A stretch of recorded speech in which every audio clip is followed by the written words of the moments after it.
Boa tarde a todos e a todas. Eu dou início agora ao seminário do Maurício Stoltenberg. Vou apresentar a mesa aqui gentilmente.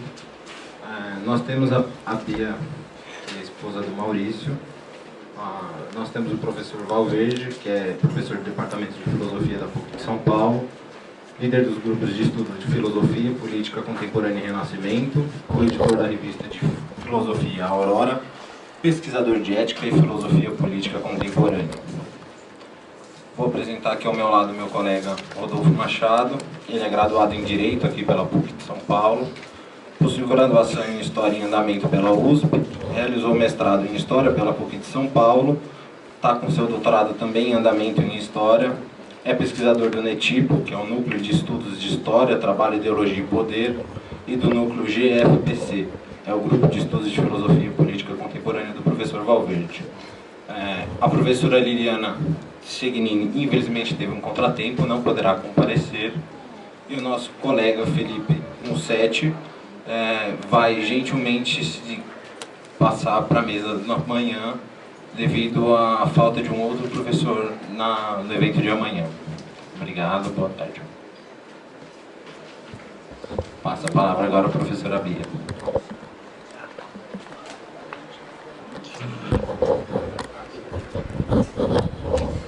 Isso? Acho que não precisa. Vamos ver. É para gravar, né? Então, fico sentado. Não, gosto de ficar em pé. Boa tarde a todos.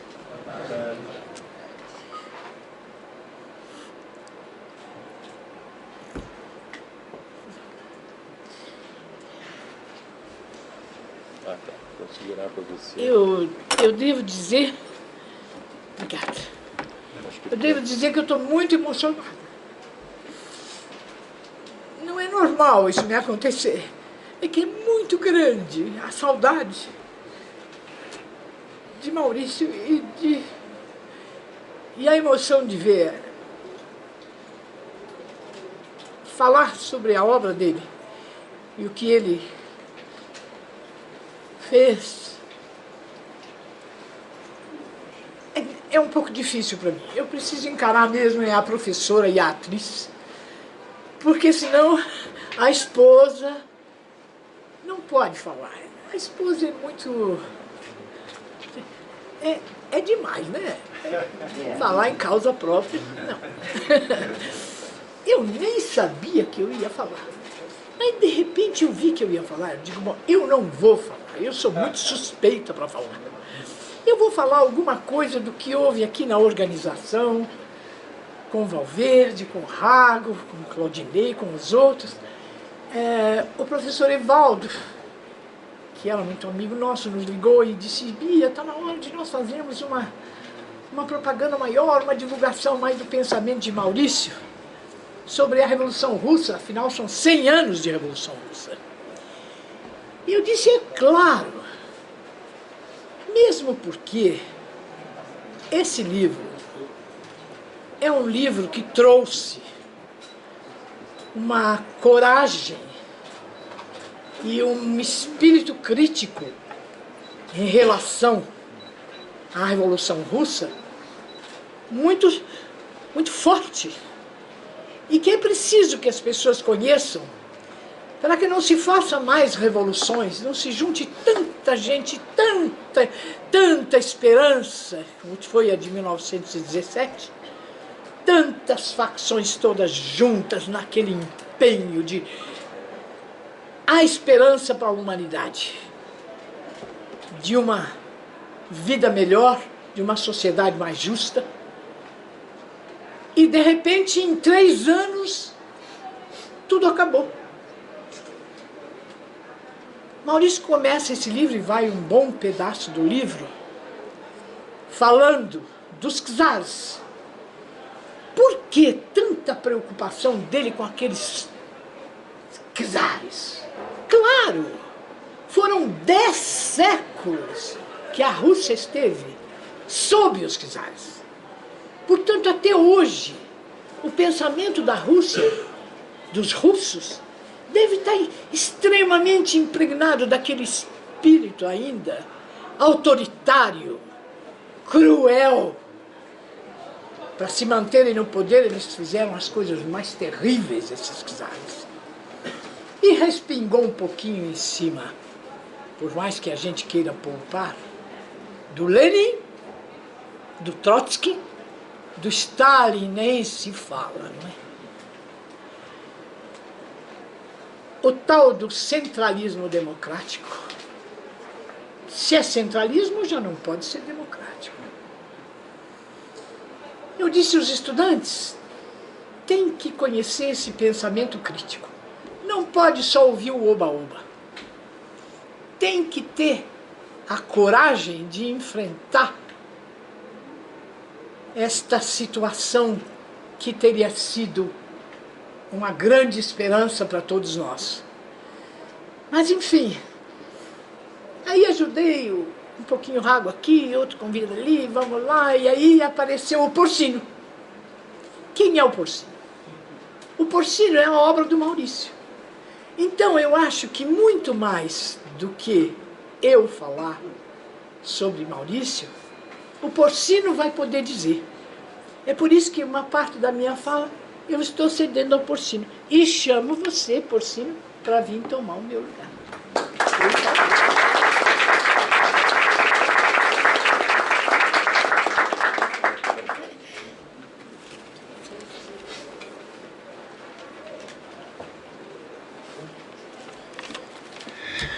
Salve.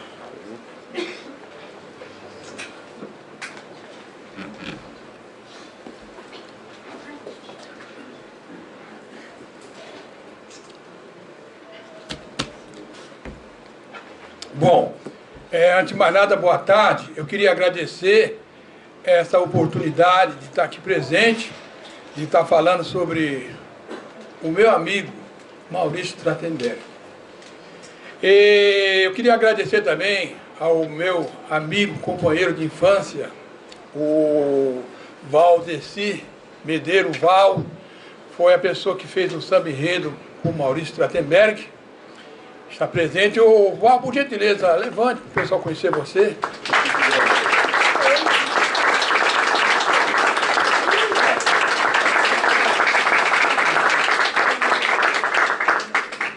Eu estive várias vezes na casa do Maurício, da Dona Bia aqui, e um dia eu falei para ela, precisamos fazer um samba-enredo com o Maurício.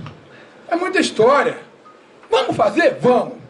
E aí, depois de um ano, eu trombei com o Val, fazia tempo que a gente não se encontrava, ele foi compositor do Roda de Ouro, ganhou o samba-enredo na X9, e a gente não traga o histórico que a gente faz de samba-enredo.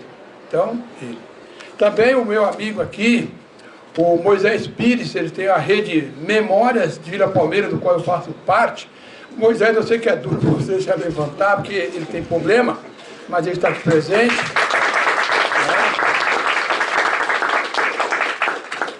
Temos aqui também a companheira nossa, chegou um pouquinho atrasada, mas ela está aqui, a Nelly Viscaína, também, anarquista, graças a Deus.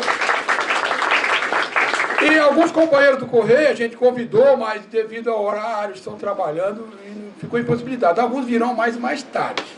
Bom, é o seguinte, eu queria fazer simplesmente a retrospectiva rápida, eu sei que o tempo aqui vai ser curto, mas eu gosto para poder entender por que Maurício Trachtenberg. Então, eu entrei no Correio em janeiro de 1977. E, naquela época, o presidente do Correio era o coronel Adivaldo Cardoso Boto. Aqui em São Paulo, quem mandava nos Correios era o coronel Oyama, coronel Laranjeira e o coronel Pinheiros. Então, quer dizer, era uma empresa totalmente militarizada.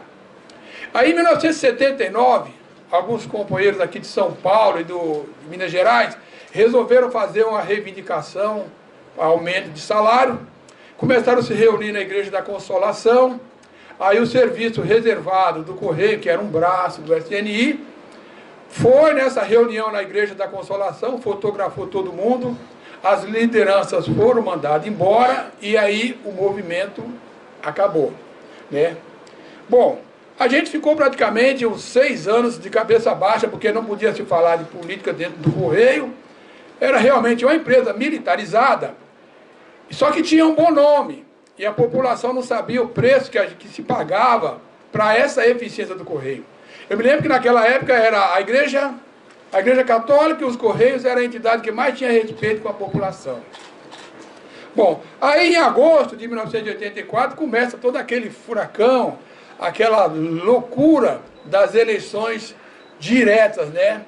E nesse embalo a gente também pegou carona, falou, não, vamos agora, vamos fazer um movimento aqui dentro do Correio.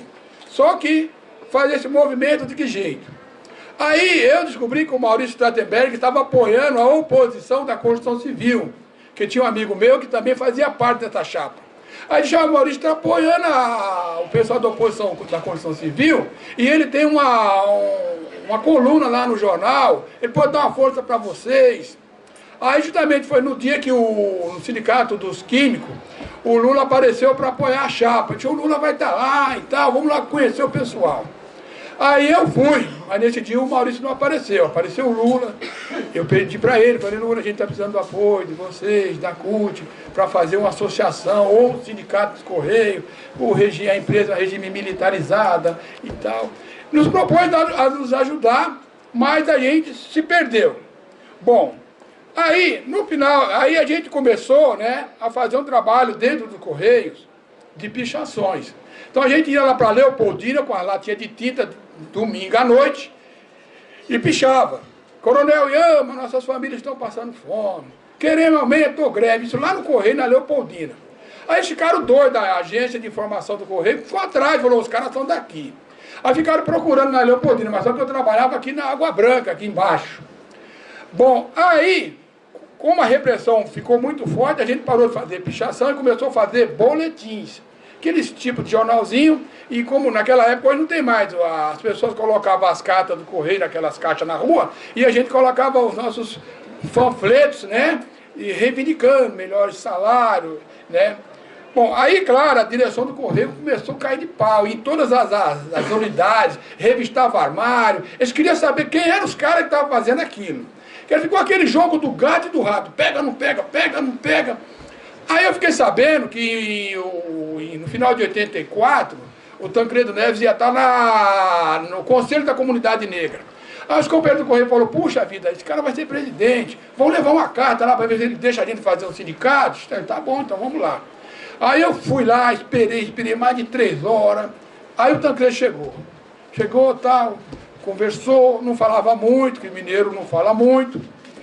Aí disse, olha, o menino falou, olha, tem esse rapaz aqui que é do Correio, queria entregar uma carta para o senhor. Disse, olha, sou Tancredo, eu estou aqui com esse manifesto, companheiro do Correio, nós não podemos ter nem sindicato, queríamos ter uma associação, e assim que o senhor fosse eleito, dá o direito da gente fazer um sindicato. Também ficou só na conversa, mas daquilo ali já deu uma força, né? Mas não adiantou nada.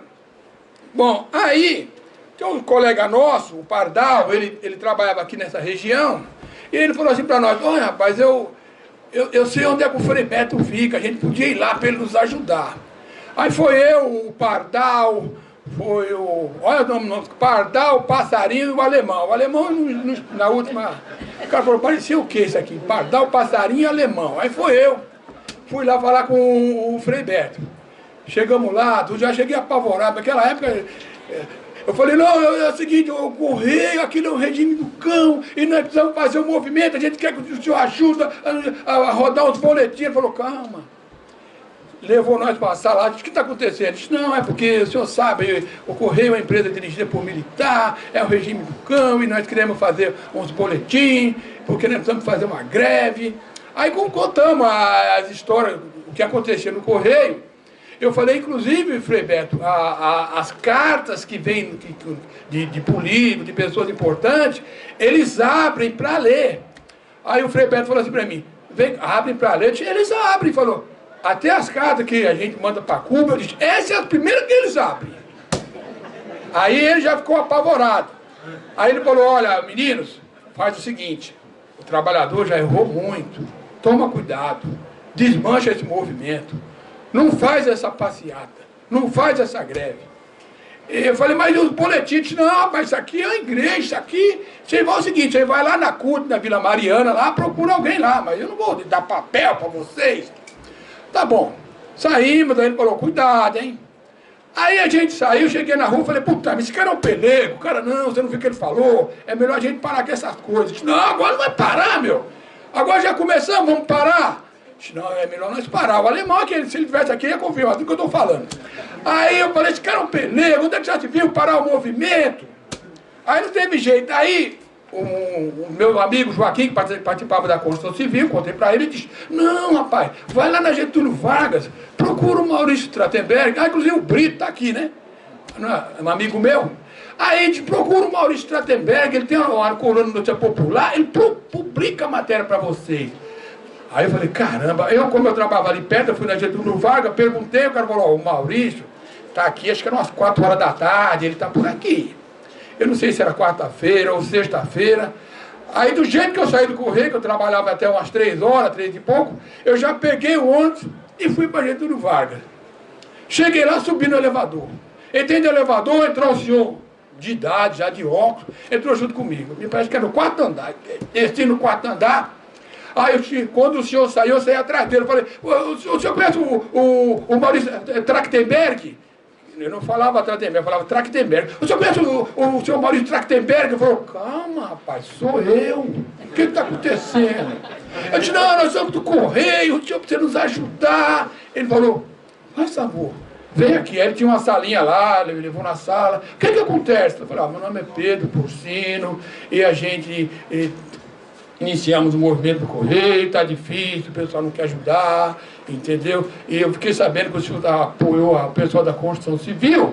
Eu gostaria que o senhor nos desse uma força. Ele falou, tudo bem, me conta o que está acontecendo. Aí eu contei que nós éramos dirigidos por militares, né, que era repressão atrás da outra, o carteiro saía com uma malha de 30 quilos, e só voltava se entregasse tudo, se não entregasse tinha que dar um jeito. Então nós tínhamos problema de coluna, de varize, até hoje eu tenho um pé todo estourado por causa disso. E fui contando, né, todas essas coisas, nós tínhamos um regime de quartel.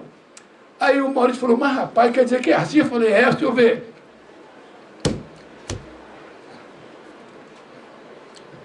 O pessoal fala que o Correio tem bom nome, mas o pessoal não sabe o preço que a gente paga por esse bom nome.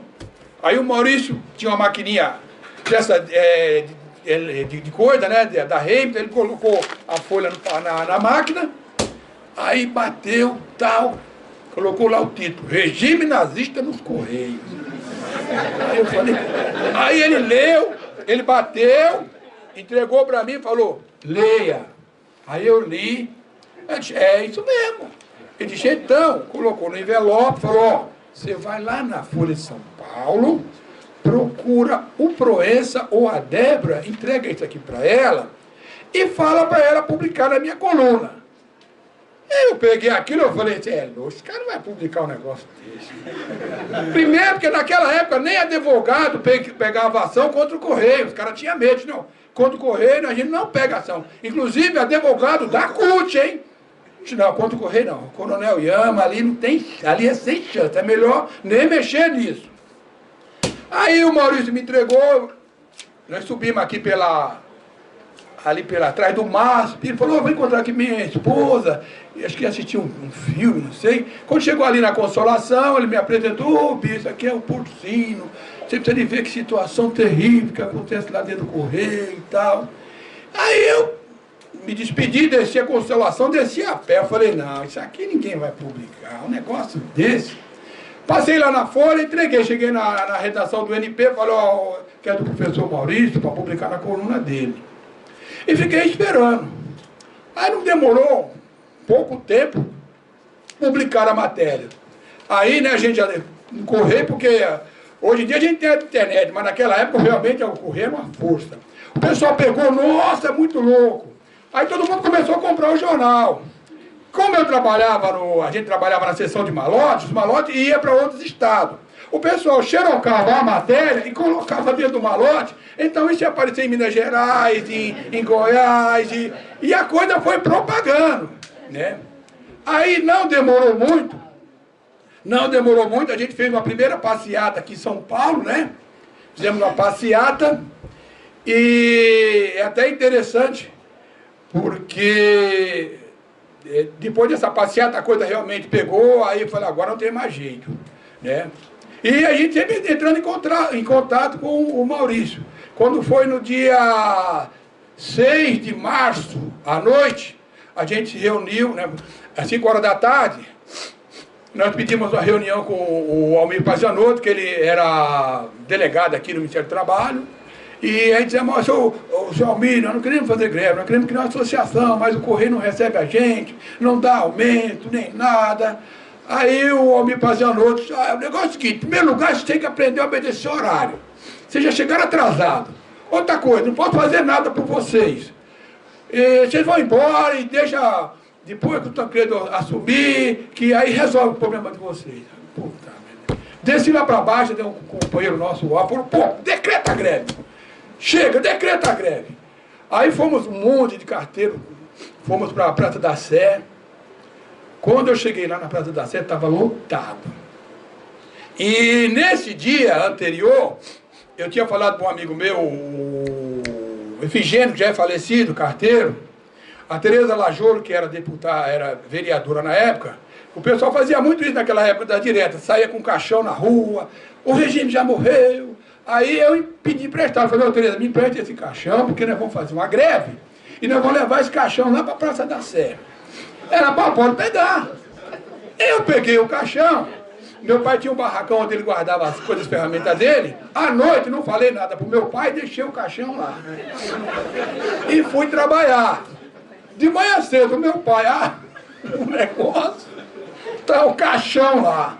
Quando eu voltei, papai, que negócio é esse? Você é louco, a polícia vai vir aqui. Que negócio é desse caixão? Eu falei, não, pai, que eu vou fazer um movimento. Não quero saber. Tira esse negócio daqui, senão eu vou quebrar pau. Meu pai era muito supersticioso.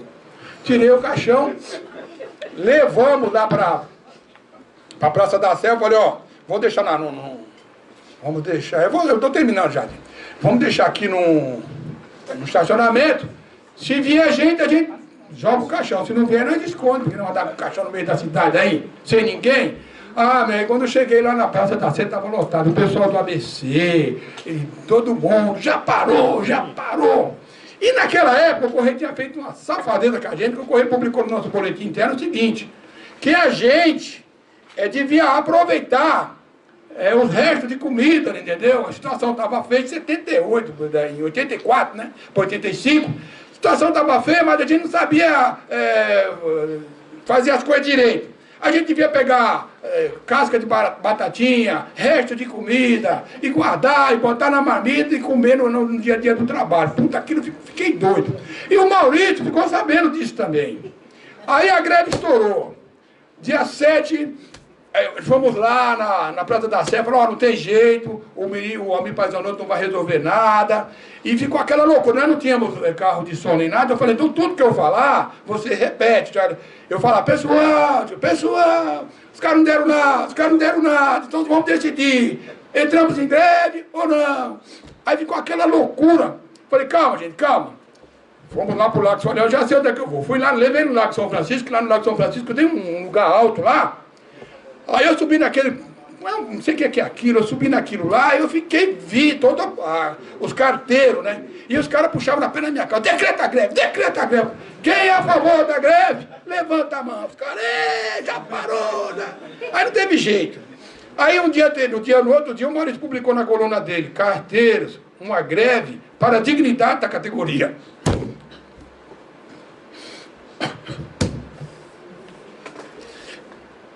Aí ele falou toda a sacanagem que o Correio fazia com a gente. O Maurício falou, onde é que já se viu mandar funcionário comer resto de comida, casca de batatinha? Isso é ração para animal, não é ração para homem. Puta que matéria. E aí aquilo esparramou pro Brasil inteiro. E nós fizemos 3 dias de greve. E quando eu cheguei na direção do Correio, eu e outros companheiros para negociar, a turma já conhecia. Falou, puta, o professor lá está arrebentando com a gente. Isso aí está expondo a imagem da empresa. Falei, mas não é verdade? Mas você devia ter mais cuidado. Ficamos 3 dias de greve.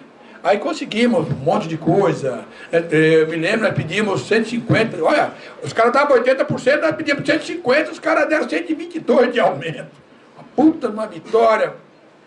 Aí eu fui na casa do Maurício. Passado o dia eu fui lá, cheguei lá, o Maurício, e aí, Porcino, show, seu Maurício, olha, conseguimos. Ele, pô, o Maurício falou, ó, agora é o seguinte, cuidado, hein? Não estica demais da borracha, senão ela vai quebrar. E aí, o Maurício falou assim, Beatriz, faz um almoço aí pro Porcino. Faz um almoço de sacaria, não de escritório. Sacaria é aquele pessoal que pega no pesado. Eu já fazia uma semana que eu não comia. Aí eu comi, enchi a barriga, tomei uma cervejinha geladinha. E aí eu vim embora. Vim embora, aí, nossa, mas daqui nós não tínhamos experiência, né? E passado um mês, nós entramos numa outra greve. O Correio provocou, porque não queria pagar o que ele tinha prometido. Nós entramos numa greve louca de 22 dias. E aí o Correio foi mais. Aí catou todo mundo. Pegou toda a diretoria da associação, mandou embora por justa causa, enquadrou nós na Lei de Segurança Nacional. Todos nós da associação fomos parar no DEOPS, fomos fichados lá no DOPS. Aí eles aproveitaram esse massacre, invadiram a nossa sede, cortaram a água, cortaram a luz e pegaram toda a ficha dos filiados e entregaram na mão do SNI. Só depois de muito tempo que a gente ficou sabendo. Hoje, inclusive, eu tenho essa relação comigo. Entregaram a ficha dos filiados da associação para o SNI e aí começou o massacre, né? E aí eu voltei, né? O Maurício falou, rapaz, eu não falei para você, não esticar demais da borracha. Porque os caras queriam que nós fizéssemos a segunda, que era para pegar nós. E a gente caiu nessa armadilha. Aí fiquei, um certo tempo, fiquei desempregado, caí na lista negra. E eu subi por um tempo, né? Aí eu fui fazer um curso de garçom no Senac, porque a família cai de pau. Aí, tá vendo o que você arrumou, esse negócio de sindicato? Olha aí, ó. Foi fichado, ninguém te pega para trabalhar. Aí meu irmão falou, ó, faz um curso de garçom lá no Senac e aí você vai arrumar emprego. Aí eu era barbudo, cortei a barba, puta, aquilo me deixou pra baixo. Puta que pariu. Aí lá vou eu. Voltei, só que eu não tinha grana, eu liguei pro Maurício, falei, ô Maurício, tudo bem? Ô, Porcino, você sumiu, o que aconteceu? Falei, ó, seu Maurício, a família ficou cobrando, ninguém me pega para trabalhar, eu fiz um curso de garçom e agora eu estou aí nessa pindaíba, não tem dinheiro nem para comprar roupa, nem nada. O senhor podia me ajudar? Ele, claro!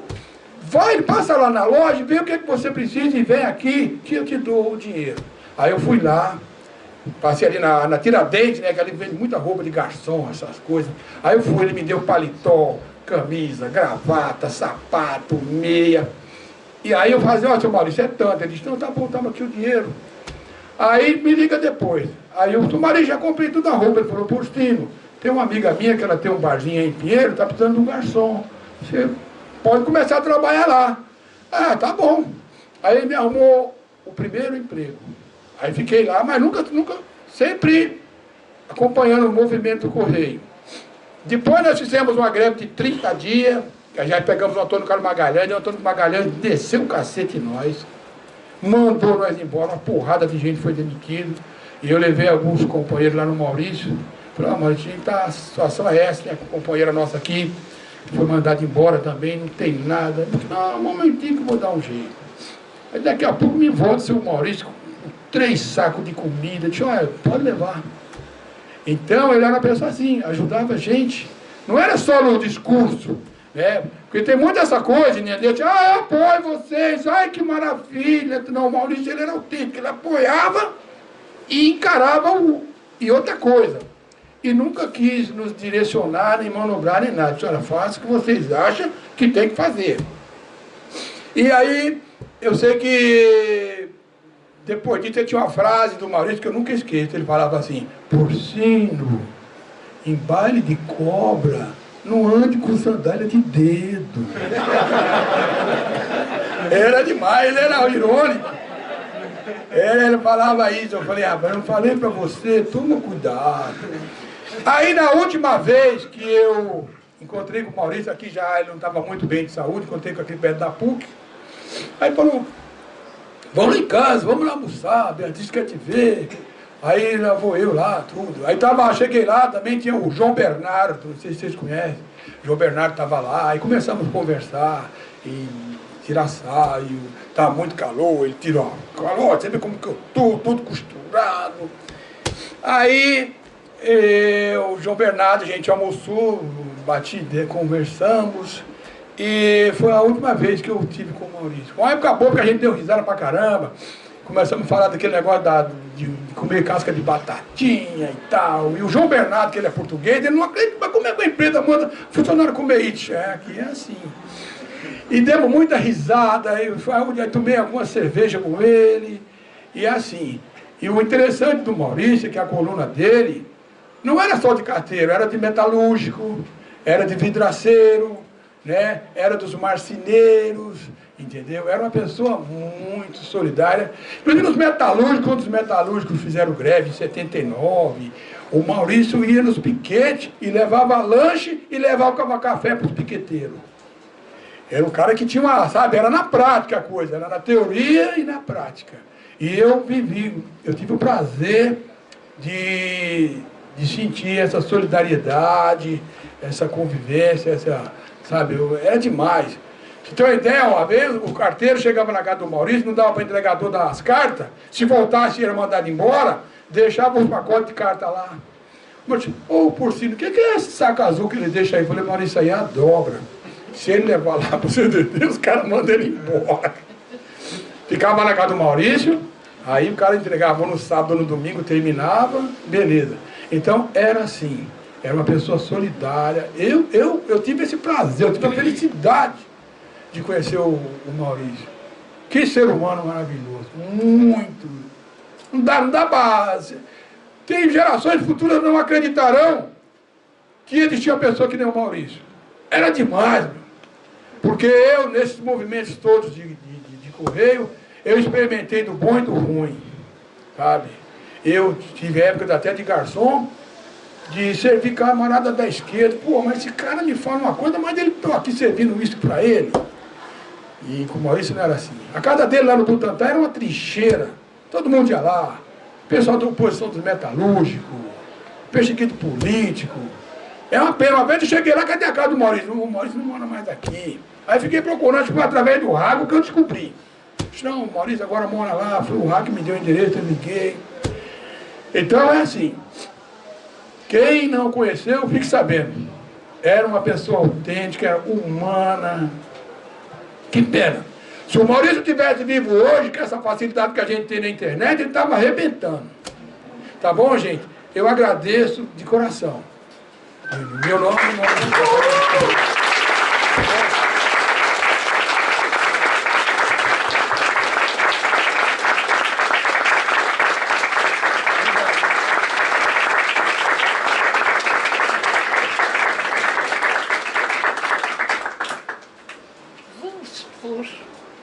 Vamos pôr o vídeo? Sim. Eu vou ficar por lá mesmo. Eu não gosto de Tem ficar. que...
Com seu espírito de luz, só queria igual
sucesso, me prestigiou muita luz, ele chamou, foi professor, se formou jornalista, uma figura importante no Brasil, e foi assim que ele surgiu. No Batente escreveu suas ideias, e na verdade, com seu espírito de luz, só queria igualdade, ordem, cultura, exemplar. Na escola da vida, foi perseguido injustamente pela ditadura militar, ordem de cultura, exemplar. Na escola da vida, foi perseguido injustamente pela ditadura militar. Mas o tempo passou, então retornou, querida Beatriz, deu a volta a a grande região São Maurício da cultura popular. Hoje o céu está em festa, sua história vai se eternizar. Os anjos das trombetas vão tocar. Alô, sua voz vai ecoar. Uma voz ecoou, a ter saudade. Menino pobre que nasceu em Erechim, povoado inteiro, começava assim. Essa história que já vai ser assim. Uma voz ecoou, a ter saudade. Menino pobre que nasceu em Erechim, povoado inteiro, começava assim. Essa história que já vai ser assim. Essa história que já vai ser assim. Essa história que já vai ser assim. Valeu, Maurício E Trapinha. me espanta isto, que a ditadura militar não era, claro, é uma ditadura boazinha. Mas hoje está havendo uma repressão, que o francês diria, doucement, sorridente, doce, em que todo mundo perde direitos terríveis. Direitos levaram 100 anos para ser conquistados, especialmente os direitos trabalhistas, e você não vê reação social.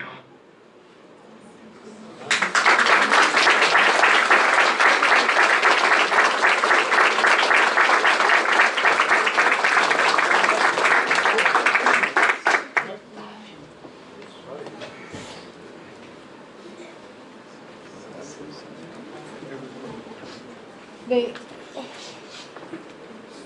a única coisa que eu gostaria de dizer ainda é que eu espero, como me disse o Porcino uma vez, eu conheci Paulo Freire porque na Rosas de Ouro, não sei, tinha uma escola de samba que fez um enredo da vida do Paulo Freire. Eu só conheci Paulo Freire porque teve a escola de samba que fez o desfile. E a nossa esperança é que saia a escola de samba do Maurício Tatemberg. Eu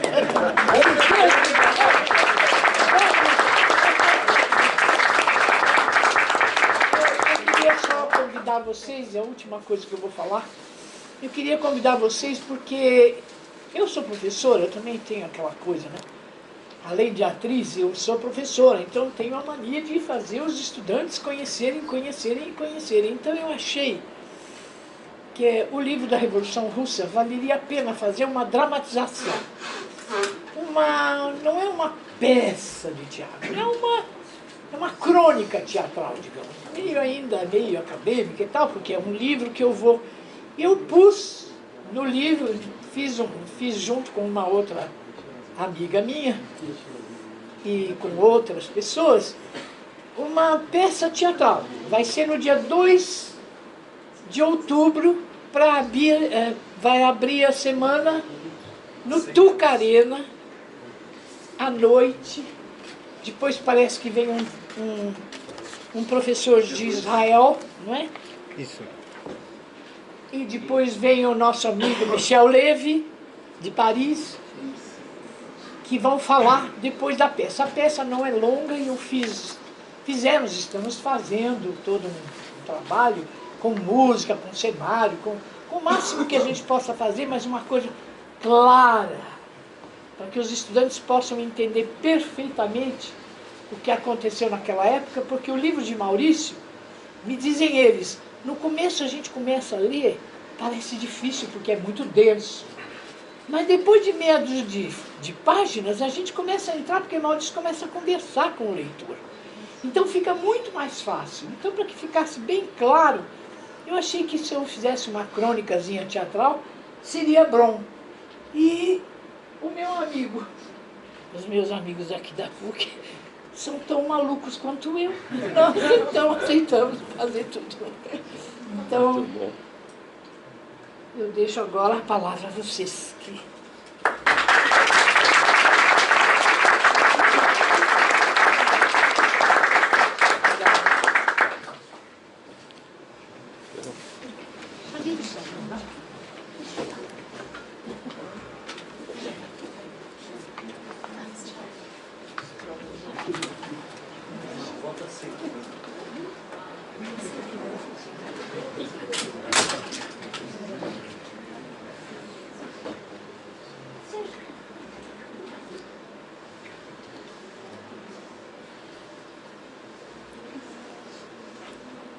Então, boa tarde. Eu sou Antônio Valverde, professor aqui do Departamento de Filosofia da PUC São Paulo. E fiz uma coisa mais acadêmica. Estou me sentindo como aquele médico de Barretos, que numa semana anterior, um grande fazendeiro deu uma festa, o casamento da filha, uma festa imensa, a fala do Porcino e da Bia, né? E na semana seguinte casava o filho do médico. Aí o fazendeirão encontrou o médico e falou para ele: bom, depois dessa festa que eu dei, o que você vai fazer na festa da sua filha? Ele disse: vou servir Sonrisal. Vou servir um Sonrisal depois desse Porcino, Bia, do samba. Vou me segurar também para não... Então, tem um título aqui para essa fala, que era o título original desse livrinho, né? Maurício Trachtenberg, Autogestão Social e Pedagógica, e o meu parceirinho Rodolfo, parceirinho carinhoso, uma fera na pesquisa, e que saiu ano passado, por essa época, né? Que homenageou os grandes professores, né? E o Maurício podia faltar, sem dúvida, né? Então o título seria Dioniso na Academia a desafinar o coro dos contentes. O deus Dioniso, quando baixava né, na Grécia, né, havia um transe coletivo. E o Maurício, quando chegava na universidade, também havia um transe coletivo. Aqui na PUC, na Unicamp, na GV, eu fui lá algumas vezes como orientando, conversar com ele, mas era uma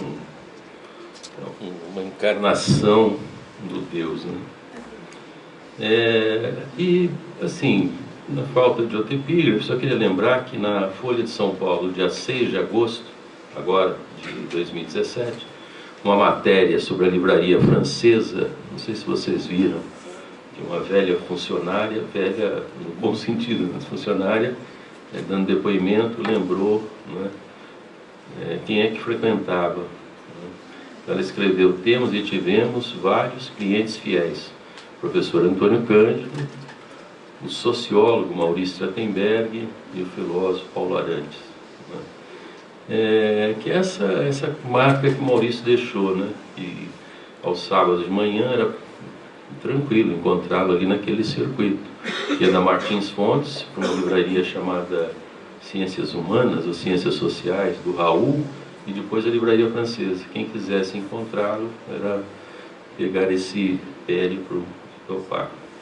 Bom, eu vou contar um pouco, porque eu convivi com o Maurício, né, como orientador, e também, logo que eu entrei no mestrado na Unicamp, eu tive um curso com ele no segundo semestre de 76, uma matéria chamada Metodologia Histórica, né?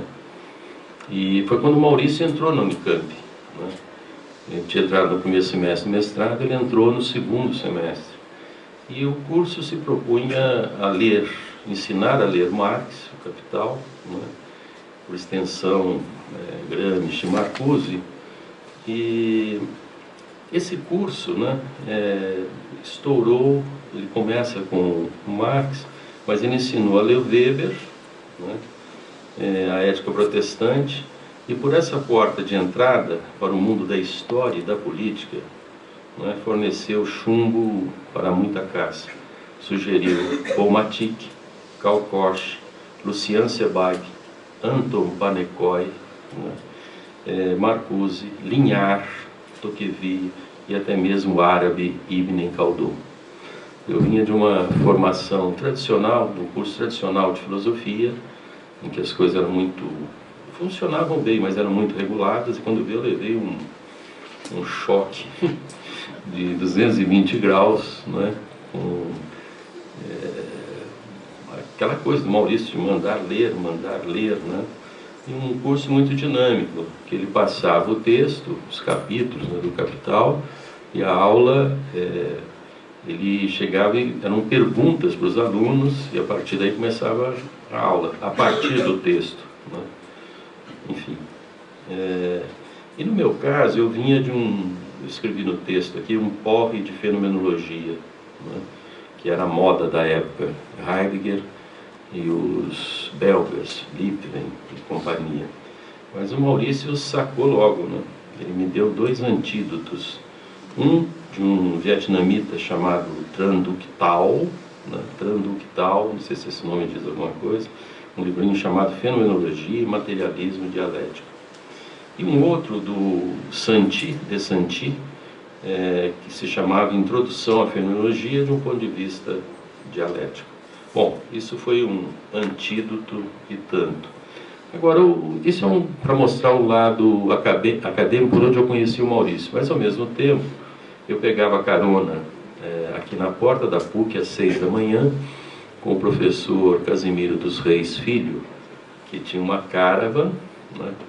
E nessa carona, que eu peguei carona, e o Maurício Stratenberg, o Evaldo Amaro Vieira, o Joel Martins, e volta e meia José Roberto Maluf, já falecido, né? Veja que... E eu sempre gostei de ouvir conversa de adultos, né? Desde criança ficava na alfaiataria do meu pai, ouvindo conversa de adultos. E finalmente eu tinha resgatado isso, ouvindo aí num nível altíssimo, né? Isso... No primeiro semestre de 76 não ia o Maurício, no segundo já ia o Maurício. Então, imagino que é viajar 2 vezes por semana, né, ir e voltar com eles e ouvindo essa fina análise da política brasileira, enfim, essa coisa de uma compreensão num nível, não sei, eu não conheço ninguém que tenha feito esse tipo de experiência, né? Era no mínimo 1h30 para ir, 1h30 para voltar, né? Enfim, e um ping-pong entre eles, humoradíssimo, né? Uma coisa, como disse o Porcino, né? Aquele fino humor, né? Enfim. E o Maurício, ele tinha acabado de publicou em 73 o Burocracia e Ideologia, onde ele ficou conhecido nacionalmente, que o Maurício já estava traduzindo texto, publicando na Folha Socialista desde 53. Depois eu vou voltar para trás e chegar num texto que eu quero dar destaque, né? Então isso é uma coisa, só para fechar esse assunto, quer dizer, assim como o Maurício gostava muito de lembrar um romance autobiográfico do Gorky, né, do Máximo Gorky, chamado Minhas Universidades, esse ir e vir com esses senhores, professores de altíssimo nível, foi a minha universidade, né? Foi quando finalmente eu tive uma sensação, né, de não ter tido outra universidade melhor, né? Porque o Maurício era uma enciclopédia ambulante, né? grande equívoco era perguntar, um grande equívoco, no bom sentido também, era fazer uma pergunta que logo indicava uns 10 livros para ler, né? Enfim, então, não é? Isso na Unicamp, não é? Em 78, o Maurício fundou com o Casimiro e o Joel Martins também, e outros, o Evaldo também, o Antônio Joaquim Severino, enfim, a revista Educação e Sociedade. O primeiro artigo, o primeiro número da revista e o primeiro artigo é um artigo do Maurício, um artigo que trouxe à tona alguma coisa que estava velada. Não que ele não tratasse do assunto em outros momentos, mas precisava de um artigo acadêmico, inaugural, uma revista, né? Um artigo chamado Francisco Ferrer e a Pedagogia Libertária. Ferrer é o educador catalão, não é? Que inventou a escola moderna, não é? E depois teve um espaço muito grande, muito importante, isso chegou ao Brasil, várias escolas modernas aconteceram aqui no Brasil, aqui no Brás, não é? Enfim, mas só vou parar por aqui. E o Maurício fez um artigo de fundo, um artigo, né, pesado mesmo, reatando também leituras de textos anarquistas e da juventude dele, e da convivência também com os anarquistas sapateiros do Brás, na época que ele morava no Brás, depois mudou para o Bom Retiro, né? E com uma grande vantagem também, uma grande oportunidade, que foi o fato da Unicamp ter comprado o arquivo Edgar Loenrot nessa mesma época, né? Então, a 2 passos da Faculdade de Educação, onde trabalhava o Maurício, ficava o arquivo, né? Então, o Maurício pôde rever todo esse material, que por uma sabedoria incrível, o Edgar Loenrot arquivou. Ele era um arquivista do Estadão, né, como trabalho, né, e, ao mesmo tempo, um arquivista de todos os jornais anarquistas, salvos da sanha da polícia, né? E também teve a habilidade de mandar para a sede da OIT, né, Amsterdã, né, mandar, e depois, ao tempo em que foi aberto o arquivo de Edgar Loenrot com os jornais físicos, foi também recomposta toda essa coleção de jornais com microfilmes, né? A Lúcia Bruno pesquisou lá também, por essa época, pesquisava a vanguarda socialista, né? Enfim, então tinha um trabalho, você tem o Maurício transforma a Faculdade de Educação num laboratório, do meu ponto de vista, e com todo o material ali do lado. É claro que não era só essa pesquisa. Por essa época também, o Maurício estava escrevendo o que viria a ser a livre docência dele, né, que depois virou um livro importantíssimo chamado Administração, Poder e Ideologia, né, que ele defendeu entre os dias 12 e 13 de março de 79. Né. No dia anterior teve aquela coisa de sorteio de um ponto, né, para ele preparar, e no dia seguinte dar uma aula, né, para a banca, que era a professora Marilena Chauí, o professor Michel Debran, o Carlos Guilherme Mota, o Francisco Vefort, e presidindo a mesa um colega da GV, né, falecido, ultimamente dava aula aqui na PUC, faleceu ano passado, Manuel Tosta Berlink. Né. Não, podemos apostar que não era o Brescia, era o Tosta, que ficou mastigando chiclete o tempo todo no centro da mesa, lembra? Agora você vai lembrar. Enfim, desculpe a brincadeira, eu também fico mais à vontade. Mas o Maurício foi sorteado para ele um ponto, né, educação e fascismo. Foi uma das coisas mais que ele tinha 50 minutos, 1 hora para dar aula, ele em pé, com giz na mão, não levou um papel, não levou nada, né, tudo de cabeça, deu um show que, assim, memorável, né? E depois à tarde veio a arguição, né, que foi bem formal, né? A professora Chauí, tradicionalmente, começava perguntando se eu entendi bem, e aí vinha a pergunta, né, se eu entendi bem o seu trabalho.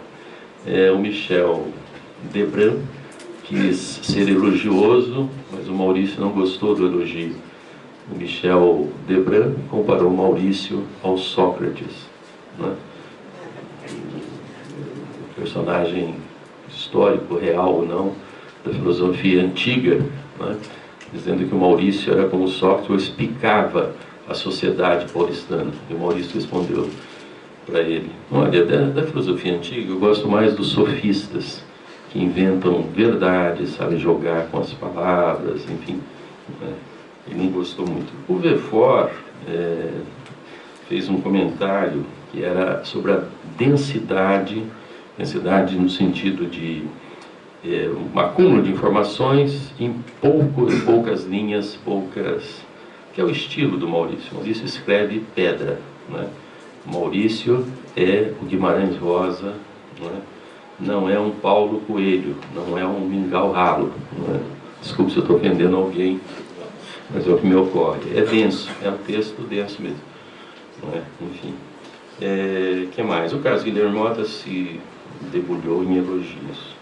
Bom, essa tese do Maurício, pelo livro Docência, Administração, Poder e Ideologia, do meu ponto de vista, é uma extensão, aí com uma pesquisa que entra também pela pesquisa sindical, né, do trabalho, do mundo do trabalho, com muitos jornais, de um artigo que ele escreveu em 1971 e publicou na revista RAI, né, chamado A Teoria Geral da Administração é uma Ideologia, que é um marco qualificado no momento em que se discutia se a administração era técnica ou era ciência. O Maurício, não é, faz uma pergunta aqui finíssima: se não é ideologia, nem técnica, nem ciência, pode até usar elementos, né, da ciência, tal. Bom, como orientador, declaro que era difícil acompanhar o ritmo do Maurício, né? E aos poucos eu fui aprendendo a lidar. Se eu aparecesse muito, era uma carga de livros que eu não conseguia dar conta, né? Enfim. E textos clássicos e textos também de comentadores atualizadíssimos, né? Esse périplo dele aí pela Martins Fontes, a antiga Martins Fontes, ele do lado do Estadão, pela Livraria do Raul, né, e pela Livraria Francesa, ele estava sempre no pico, né, no máximo assim, da informação. Eu penso, aí o centro do que eu vou falar agora, né, a par da falta que faz o Maurício, concordo com o Porcino, se o Maurício hoje estivesse vivo, hoje ele estaria com 87 anos, né? 86 ainda, que faz aniversário em novembro, 29. Estaria arrebentando no sentido de denunciar, né, o fisiologismo, que mais? Todas as falcatruas da política nacional. Eu penso, isso eu queria deixar forte aqui, que assim como Carlos Guilherme Mota, não é, num livro chamado Ideologia da Cultura Brasileira, escreveu, né, que o Mário de Andrade foi, né, a consciência limite do Brasil. O Mário morreu em 45, né, esse conceito de consciência limite de um pensador chamado Lucian Goldman, que o Gustavo, meu camaradinha, gosta de falar Goldman, não é? Goldman. É o seguinte: é aquele que consegue perceber todas as contradições que estão em curso em um determinado momento e consegue apresentar uma síntese crítica, não é? Coisa que hoje seria dificílimo identificar quem é que tem essa capacidade. Do meu ponto de vista, nesse ponto que eu acompanhei tanto o Maurício depois, mas acho que entre os anos 70, 80, não teve no Brasil ninguém que tivesse essa altura intelectual, né, e também com muito conhecimento do Brasil, né? Não era só das teorias sociológicas, da história, da filosofia, né, que o Maurício sempre usou como escada de subir. Ele não entrou em nenhuma igrejinha, não é? Depois, mais adiante, quando ele leu Foucault, leu Manati, não é? Ele não virou Foucaultiano, não virou nada disso. Usou como escada de subir E uma vez em cima ele usava todo esse aparato para pensar de maneira muito livre, não é? Então eu advogo isso, quer dizer, e dou alguns exemplos, não é? Esse conceito, não é, de consciência limite é também uma capacidade de transformar o tempo presente, como dizia o Hegel, né, em conceito, levando em conta todas as contradições. Então, nesse caso, iria desde o fisiologismo político. Eu estou usando o termo que o Maurício usava, que é o que ele mais gostava, né, eu acho. Essa coisa que está hoje aí presente, né? Chegou ao poder, né? Aquilo que era mais disfarçado, hoje não tem disfarce nenhum. Mas, compondo isso, o labirinto burocrático estatal, e por extensão também o acadêmico, né? A perda dos direitos trabalhistas, isso que ele termina o vídeo, né, falando, pelo menos no ponto em que cortou, em lento processo de degradação das relações capital-trabalho, e a falta de virtude, não quero ser ofensivo, mas enfim, do Partido dos Trabalhadores, que ele acompanhou bem desde o início, não é? Eu lembro aqui um dia a Bia estava assistindo a comemoração dos 200 anos da Revolução Francesa, não é? Em que ele tinha assistido um tal Devanir Ribeiro, se não me engano, um dos ideólogos, falando. Ele estava de cabelo em pé, né, com o proto-fascismo encaixado numa coisa que parecia de esquerda, mas uma coisa de uma esquerda fascista, né. Isso ele foi o primeiro a denunciar. Quando eu coloco ele nessa categoria de uma consciência limite, ele foi o primeiro a denunciar. Havia um embalo favorável, né, ao Partido dos Trabalhadores, vindo dos intelectuais, de setores progressistas da igreja, não é? E do sindicalismo, não é? Enfim, mas o Maurício teve essa coragem histórica de colocar, não é? Sobretudo por não ligar, não é, a teoria com a praxis, não é? E a praxis que deve voltar à teoria para ser examinada. Uma outra coisa, essa militância está ligada à coluna no Batente, uma coluna do jornal Notícias Populares, talvez o mais popular dos jornais paulistanos, lido por trabalhador. Quem? Sangrento. No verso do Tom Zé, não é? É um banco de sangue encadernado, já vem pronto e tabelado, é somente folheado, né? Enfim. Mas ali nessa coluna, só como registro, né, tinha uma coisa semanal sobre a luta dos trabalhadores, né, fazendo o quê? Denúncia. Também respondia a cartas, levantava e mantinha bandeiras do antirracismo e do feminismo, né. Então, isso é uma coisa fortíssima. Há um lado do Maurício também, que é o tradutor, né? Ele mesmo tradutor. Eu não trouxe o livro que ele traduziu chamado Ben Gurion, um profeta armado, de um tal M. Michel Bar Zohar, editado pela Senzala, editora Senzala, editora do Chazin, né? José Chazin, em 1968. E com destaque nesse livro para a apresentação do tradutor brasileiro, que é ele mesmo, né? Isso é interessantíssimo. Além de organizar livros de textos de pensadores heterodoxos do marxismo, né? Bordiga e companhia bela, que foi fundamental, né, para descongestionar um pouco ou bastante esse discurso mais ou menos travado, ainda residual, stalinista, né? Enfim, esse livro é importante. E também a organização de livros de textos anarquistas, do Bakunin, Kropotkin, Malatesta. Além do livro do Diego Abad Saint-Lan, O Organismo da Revolução, que é o sujeito que não só esteve na Revolução, na Guerra Civil Espanhola, como também mostrou como era possível organizar de maneira autogestionária, né, a organização da Revolução. Maurício tem uma obra de peso, uma obra intelectual de peso, né? Essa que a Unesp vem editando e reeditando, né? Felizmente escrita e publicada, E, além de cursos atualizadíssimos e dinâmicos, né, além de ser referência a praticamente toda pesquisa que intente levar adiante o legado do professor João Cruz Costa, que era grande amigo do Maurício, um dos incentivadores para que ele entrasse na universidade, que o Maurício era autodidata, né? E o João Cruz Costa é o primeiro doutor em filosofia do Brasil, na USP, né? E o João Cruz Costa defendia que o estudo de filosofia, né, aqui no Brasil só faria sentido se pudesse ser revertido o estudo para a compreensão do Brasil. Eu acho que o Maurício é um dos que pegou no ar isso com muita força, né? Ele praticou esse enunciado do Cruz Costa. Aqui no nosso grupo de estudo a gente tenta fazer isso também, né? De filosofia política contemporânea. Só para fechar, Andão, por fim, tem tempo ainda, não?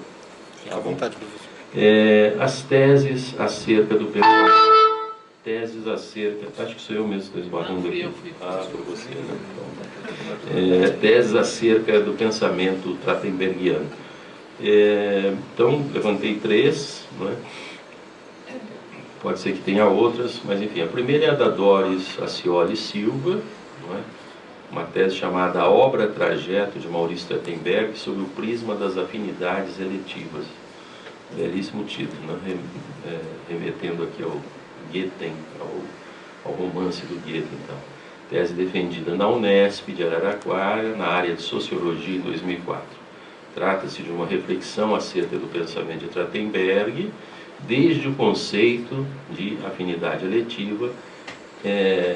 Isso que dá título para o romance do Goethe foi desenvolvido pelo Michel Levy, né, em Redenção, no livro do Michel chamado Redenção e Utopia, elevado da conceituação original de Goethe à sua transliterada, à sua vez transliterada, da química por o espírito, né, do conceito, né, e esse conceito retratado na obra Trajeto, como é o título da tese, até a análise das relações entre o poder e contrapoder, cujo desemboque em toque de originalidade é a compreensão dos nexos entre autogestão e linguagem poética. A tese da Doris Acioli Silva escapa aos enquadres medianamente conhecidos do pensamento de Maurício, pois efetiva a análise de toda a obra, livros, artigos, militância jornalística, ao alinhar os conceitos que balizam os meandros constitutivos, seja pelas remissões aos clássicos, em injunções adequadas e apropriações criativas, seja pela liberdade intelectual do autor para não aderir a modismos acadêmicos. Isso que está escrito aqui é o parecer que eu dei para a edição da tese, que infelizmente não passou, né? Eu mandei para a Eduque e comandar o Unesp e tal, aqui República, mas enfim, tinha mais, só tem outra tese. É a do Antônio Zaí da Silva, chamado Maurício Trachtenberg e a Pedagogia Libertária, defendida na Faculdade de Educação da USP em 2004. O autor apresenta o exame da pedagogia libertária e da militância, que principia com um esboço biográfico do autodidata. O autodidata é o Maurício, né? Autodidata por necessidade, né? Em seguida, e também por preferência, né? Acho que o Maurício tinha esse instinto de ele por ele mesmo ir atrás, né? Não era muito enquadrado na escola. Ele é um grande crítico da escola. Tem um texto dele chamado A Escola como Organização Complexa, que mostra bem isso. A escola como organização complexa significa que a escola, o hospício, a fábrica, o hospital, né, estão todos no mesmo barco. Então, em seguida, né, depois de falar da biografia do Maurício, o Ozaí analisa o processo de educação informal combinado com a militância libertária, desde a política e antipolítica libertária, né, na verdade, mais antipolítica libertária, de par com a auto-organização dos trabalhadores e a autogestão social, sem deixar de analisar a posição do Maurício acerca da questão judaico-palestina. Há um artigo do Maurício que se chama Sabra e Chalita, como é que é? Sabra e Chatila.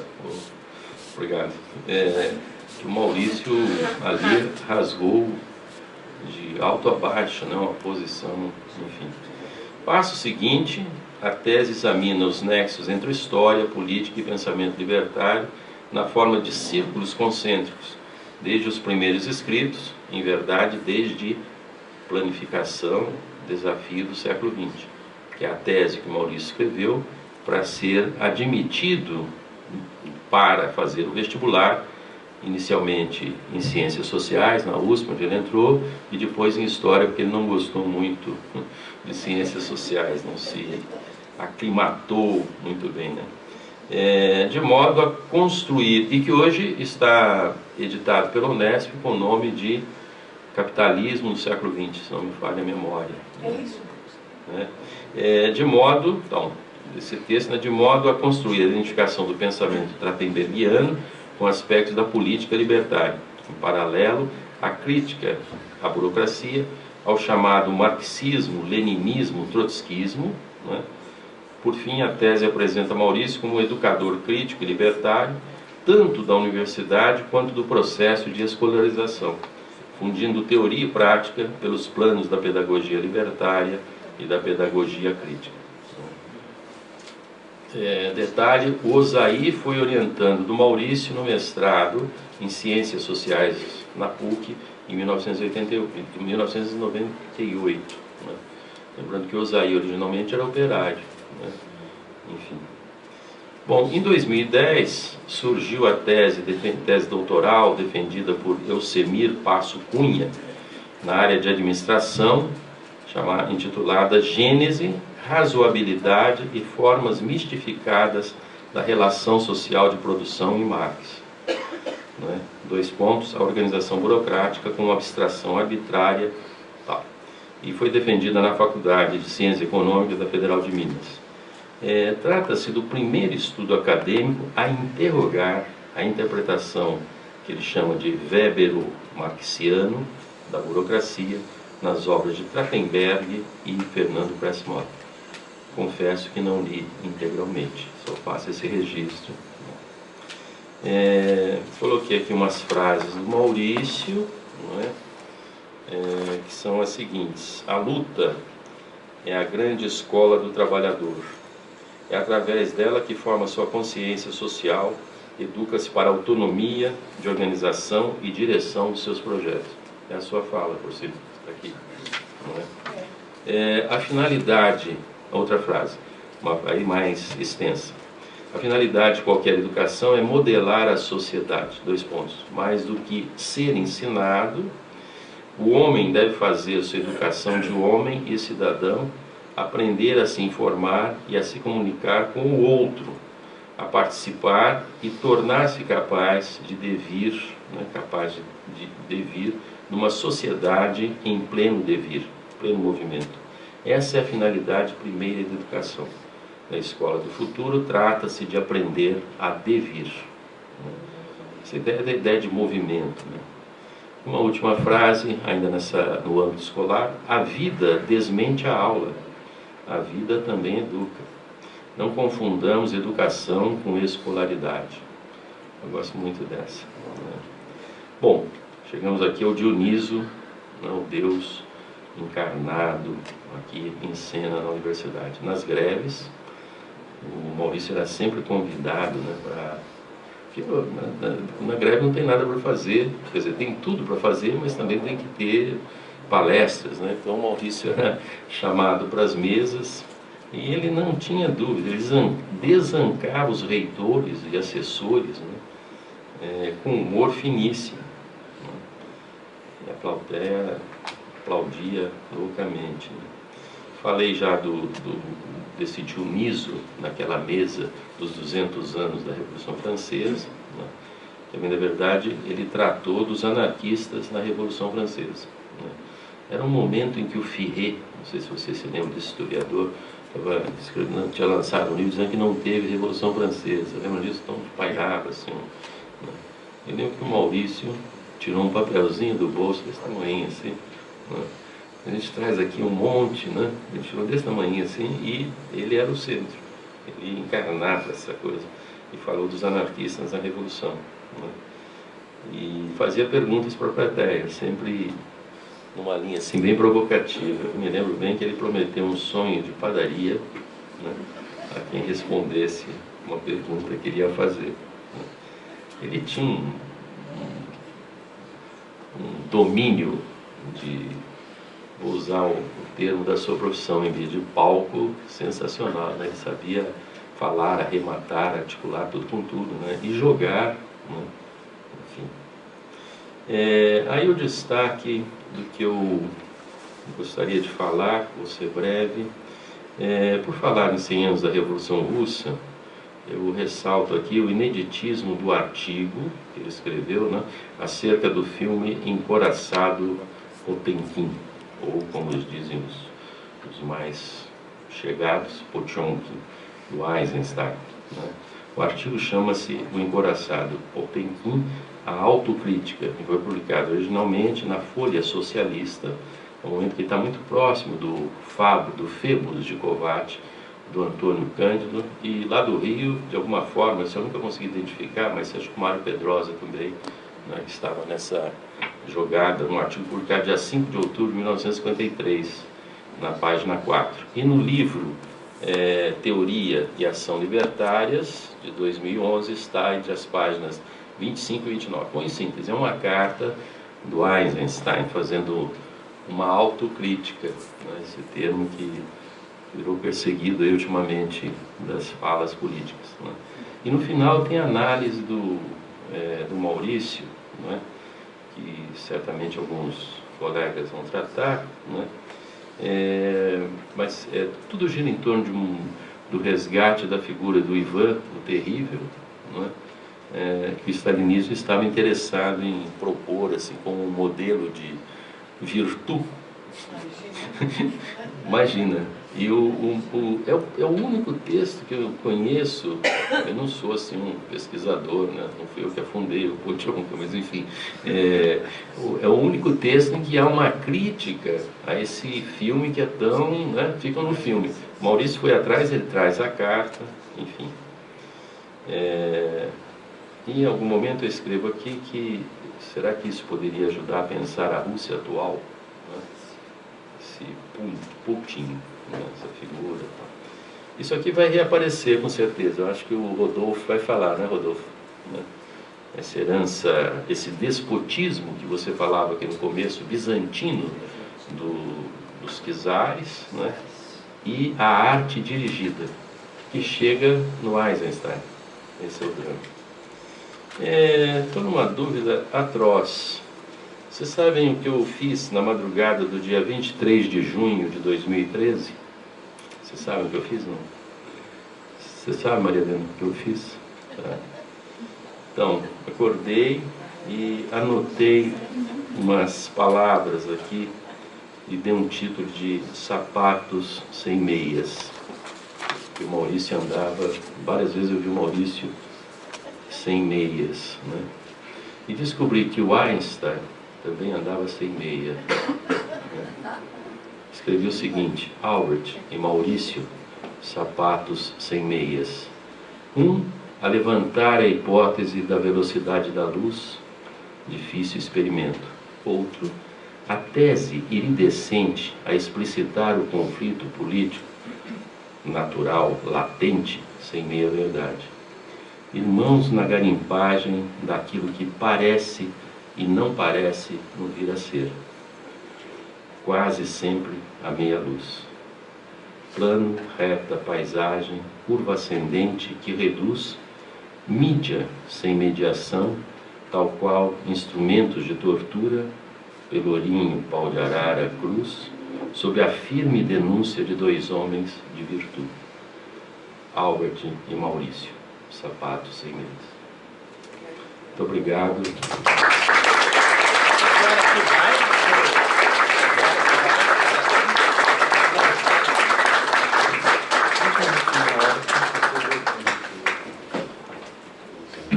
Bom, eu passo a palavra agora ao Rodolfo, que vai fazer a sua fala da forma mais breve possível. Não, não faz isso que é injusto, eu falei. Não. Boa noite, boa tarde, pessoal. É um prazer, primeiro, estar aqui nessa mesa, agradecer a organização do evento, né? Sobretudo na figura do Lucas, do Claudinei e do Rago, também do professor Valverde. Agradecer a Bia Trachtenberg, né, pela oportunidade, e um abraço especial à professora Lucila Trachtenberg, né? Eu ia começar esses agradecimentos e também contar um pouco do meu itinerário até a obra do Maurício, como que ela estava e está, espero, ainda muito viva nessa universidade, né? Nós participávamos de uma gestão do grupo do Centro Acadêmico do Direito aqui na PUC, se não me engano era 2005, 2006, e houve 2007, e houve uma ocupação de reitoria, que a gestão de várias faculdades e centros acadêmicos apoiaram, né? E nesse momento o jornal Contraponto da PUC publica, né, professor, uma matéria de capa com fragmentos do Delinquência Acadêmica, do Trachtenberg, dizendo a universidade antipovo, a universidade ligada às classes dominantes, como que as contradições de classe aparecem na luta universitária. E na época tinha uma oportunidade de cursar um curso na ProPuc, na COGEAI, com a professora Lucila Trachtenberg de voz. Falei, professor, por acaso ele é seu parente, né? E a professora falou, por acaso ele é meu pai. Nas aulas seguintes me trouxe alguns livros e foi nosso primeiro contato com a obra do Trachtenberg, com esse texto impactante, né? A Delinquência Acadêmica, onde ele vai criticar os mandarins das universidades, né? Vai, na época, já fazer a crítica aos acadêmicos que se prestavam à guerra contra-revolucionária das ditaduras no Cone Sul, na América Latina. E, enfim, acho que um tempo depois também, que a ocupação não deu muito certo, um grupo lançou uma chapa, Florestan Fernandes para reitor e Maurício Trachtenberg para vice. Então, indicativos que a obra dele, aí, como o professor coloca, são petardos, né, para despertar a consciência das novas gerações. E a gente teve oportunidade, aí, em 2007, 2008 em diante, conhecer a obra do Trachtenberg, sobretudo essa crítica à universidade antipovo, né, que ele colocava. E um elemento também dessa atualidade das críticas do Trachtenberg, os textos deles passaram também a fazer parte do movimento estudantil e acredito que até hoje ele é debatido, né? Sobretudo agora nesse ano do centenário da Revolução Russa, que foi uma ideia muito boa, né, da família Trachtenberg, da professora Evaldo, que a professora Bia colocou, de tentar agora trazer à tona essas atualidades, essas importâncias de análise do Trachtenberg para um momento em que se comemoram 100 anos da Revolução Russa, né? Sem muitas vezes tocar o dedo na ferida, né? Porque o que se transformou o Estado soviético e o que ele significou para as classes trabalhadoras soviéticas, né? Eu já me adianto um pouco que as duas falas primeiras da professora Bia vai me pautar um pouco como eu queria resgatar essa obra do Trachtenberg crítica à falência da Revolução na Rússia, né? Sobretudo com os massacres de Kronstadt, e como que ele vai tentar elaborar pela esquerda uma crítica às formações soviéticas, também chinesas, e a fala do Porcino também vai me pautar na solidariedade do Trachtenberg e a luta dos trabalhadores com os sindicatos, na coluna batente. Eu tive a oportunidade também de trabalhar com um grupo da antiga oposição sindical metalúrgica, que foi responsável pela coordenação de um dos capítulos da Comissão Nacional da Verdade, que com todos os limites fez um balanço historiográfico das barbáries do terrorismo de Estado, dessa ditadura do grande capital, que foi os militares no poder, e o Trachtenberg consta lá como uma das referências teóricas para embasar o capítulo dos trabalhadores, para mostrar que a ditadura dos militares serviu, né, ao projeto do grande capital. Enfim, só colocar que tanto a fala da Bia quanto a do Porcino vão me ajudar a situar isso. Então, você pode me falando mais ou menos o tempo, uns 10 minutos, algum toque? Então eu continuo aí, graças a esse encontro feliz com a Lucila aí na faculdade, com um grupo muito bom, alguns ainda estão por aí da Faculdade do Direito, Trachtenberg passou a ser uma presença constante, né, na nossa luta estudantil e ainda segue como uma referência teórica que a gente leva para adiante. E o meu TCC até mesmo virou como objeto a crítica à educação que o Trachtenberg desenvolvia. Eu queria situar um pouco, então, nessa fala, a dimensão intelectual, por exemplo, do Trachtenberg. Eu gostaria de citar uma referência que o Paulo Freire, num livrinho A Importância do Ato de Ler, em 3 artigos que se completam, o Paulo Freire está tratando das experiências pós-coloniais na República Democrática de São Tomé e Príncipe, e diz o seguinte, que ali seria preciso para que o povo, tomando mais e mais a sua história nas mãos, se refaça na feitura da história. Fazer a história é estar presente nela, e não simplesmente nela estar representada. E aí ele coloca uma nota, né, demonstrando também a dignidade intelectual do Paulo Freire, amigo do Trachtenberg. Ele diz: saliento com enorme satisfação que as expressões estar presente na história e nela simplesmente estar representado, no sentido usado no texto, escutei de meu amigo Maurício Trachtenberg num debate de que participei na PUC em 1981. Então essa é uma nota assim, para a gente ver como que esses grandes pensadores, assim, cada um na sua diferença, mas como que eles também são muito esquecidos, né? Paulo Freire, acho que à medida que ele é muito proclamado, também é pouco estudado. O Trachtenberg também muito pouco estudado por aquilo que ele significa como um pensador da história contemporânea e, sobretudo, na elaboração de uma interpretação do Brasil contemporâneo. Enfim, e gostaria, então, adiantando um pouco, de situar um pouco o que o professor Valverde colocou, e que isso se entrelaça também com o itinerário de vida do Trachtenberg, como que ele, muito precocemente, desenvolveu e elaborou uma crítica ao sovietismo, uma crítica ao que tinha transformado a União Soviética. Reitero aqui, por exemplo, esse centenário de comemorações parecem que são 100 anos que abalaram o mundo, mas as grandezas da Revolução de 17 também equivalem às misérias do que foi um despotismo.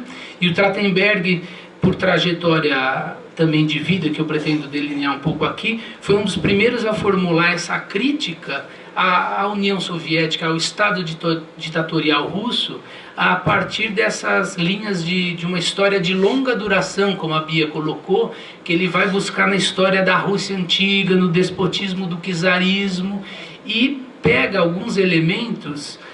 Eu queria situar esse artigo que o Valverde colocou, que é um artigo de 53, o do Encoraçado Potemkin, que ele vai criticar a arte dirigida stalinista, né? E depois vai criticar, ele vai criticar a formação russa, dizendo que é uma falsa polaridade a gente ter que optar pelos Estados Unidos, pela civilização ocidental cristã e pela pátria socialista. Que aquela pátria socialista está atuando como um subsistema imperialista do próprio capital, na medida em que há conexões entre a União Soviética e os Estados Unidos nas suas zonas de influência, e o Estado soviético passou a ser o extrator de mais-valia daqueles trabalhadores. Então não importa se o Estado se autonomeia Estado operário. O que impressiona na crítica do Trachtenberg, naquela época, olha, 54, são 2 anos antes dos crimes do Stalin virem à tona, em 56, no 20º Congresso do Partido da União Soviética. Ou seja, essa preocupação dele também se deve, acredito, né, Bia e Lucila, a sua ligação com os antigos trotskistas, o Hermínio Saqueta, da primeira cisão do partido de 29 e a passagem do Trachtenberg no oficialismo do Partido Comunista, onde a turma via ele lendo Marx, Lenin, e dissuadia ele, falava, não, lê os discursos do Prestes. E então isso instigou, como ele coloca nas memórias, a enveredar por essas leituras dos malditos, né, do Trotsky, da Rosa Luxemburgo. E uma continuidade que eu queria mencionar é essa, que é, sobretudo nesse artigo da Folha Socialista de 54, ele já elabora, ainda inicialmente, uma crítica a dois subsistemas de uma espécie de sistema do capital. O lado ocidental, norte-americano, onde você vai ter o Taylorismo, mas o lado soviético também, onde você vai ter o Stakhanovismo. Você vai ter também técnicas tayloristas de exploração do trabalho, da força de trabalho. Aí gostaria só de pontuar que ao longo desse desenvolvimento do Trachtenberg, né, teórico, depois eu vou pintar um pouco o período do pré-golpe, do golpe militar que se abateu sobre o Trachtenberg, sobre a família, né? Mas só colocar que de 56, nesse artigo da Folha, até o doutorado dele, essa dinâmica de ver a história russa em uma larga perspectiva para explicar o fenômeno do sovietismo vai reaparecer na tese de doutorado com os elementos de um modo de produção asiático. Ou seja, a partir de delineamentos deixados de maneira não sistemática pelo Marx sobre os modos de produção asiático da Índia, da Rússia, a maneira particular de desenvolvimento histórico daqueles locais, ele vai tentar armar isso como uma chave explicativa para os fenômenos da burocratização do Estado soviético. Então, uma colocação, essa é uma categoria que o stalinismo proibiu. O stalinismo proibiu o debate teórico e a China depois proibiria também sobre o modo de produção asiático. E ele é herético até nesse sentido porque ele vai por essa linha, né, de como entender o fenômeno da burocratização soviética, ou seja, por que a União Soviética deu no que deu, esse burocratismo coletivista que se auto-arroga um Estado operário, mas explora a força de trabalho numa espécie de fusão de poder político e econômico. Então, ele vai dizer... Então ele vai traçar nesse caminho mesmo, e aí ele vai tecer, embora alguns autores colocam ele como uma espécie de weberiano, ele vai dizer que justamente nessas formações, onde a burocracia não é como a burocracia ocidental, mas é uma burocracia que se apropria da mais-valia dos trabalhadores, é aí que Weber e a sua análise formal da burocracia não alcançam. Então também articulando como ele vai endereçar essa crítica às formações pós-revolucionárias.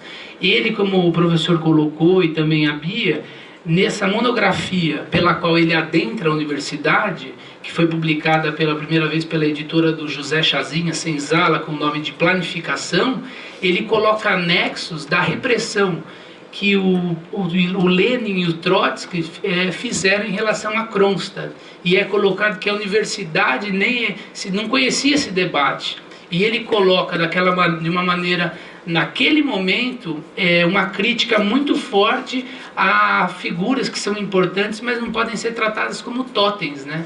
Então eu imagino que eu tive o privilégio de conhecê-lo, se até hoje é muito difícil debater essas questões, né? Alguns anos atrás o professor Rago colocou de público essa questão de Kronstadt. Praticamente, né, tivemos que fazer a segurança do professor Rago. Mas isso para situar, e eu fico pensando, imagine naquela época você criticar a União Soviética e apontar que ali é um pseudo-comunismo. Não é, e aí depois acho que o dia seguinte, amanhã, vai ser tratado essa relação que o Trachtenberg, como Marx, rechaça essa noção de Estado operário. Se é operário, não pode ter Estado. O processo de revolução social que o Trachtenberg perspectivava exigia a abolição do Estado, a abolição do salariato, a abolição Então é essa coisa que impressiona, essa precocidade dessa crítica incisiva, e que ele vai buscar referências na tese doutoral no modo de produção asiático, numa era cibernética, como ele diz, a partir de pistas teóricas do Marx.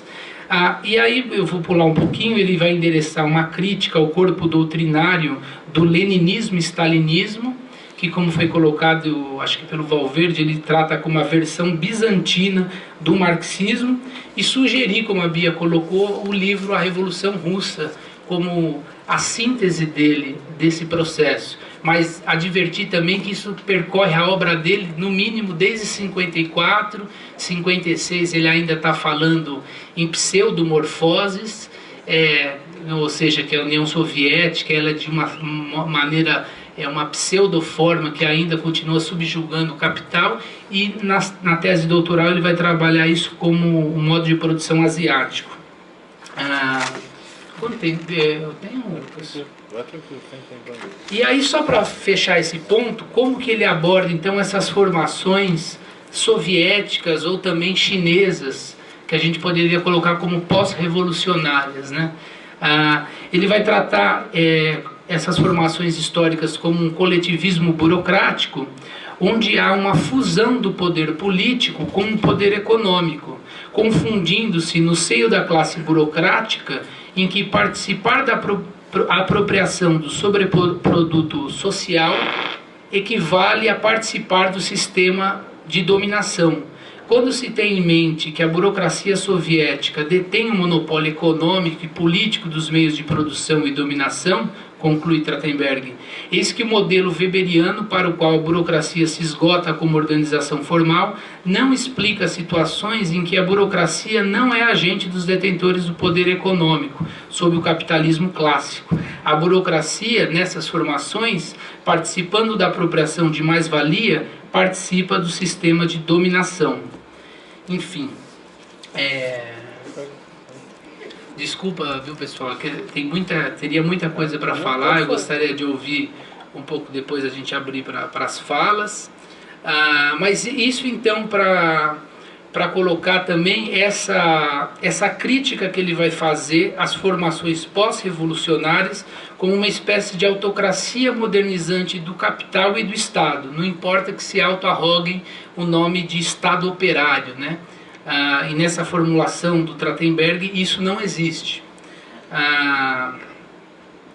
Eu ia colocar aqui, que a gente colocou no livrinho, né, as paixões trachtenbergianas, ou seja, se a gente pudesse falar em duas paixões, são essa, a revolução e contra-revolução na Rússia, como se deflagra um processo revolucionário da Rússia e depois isso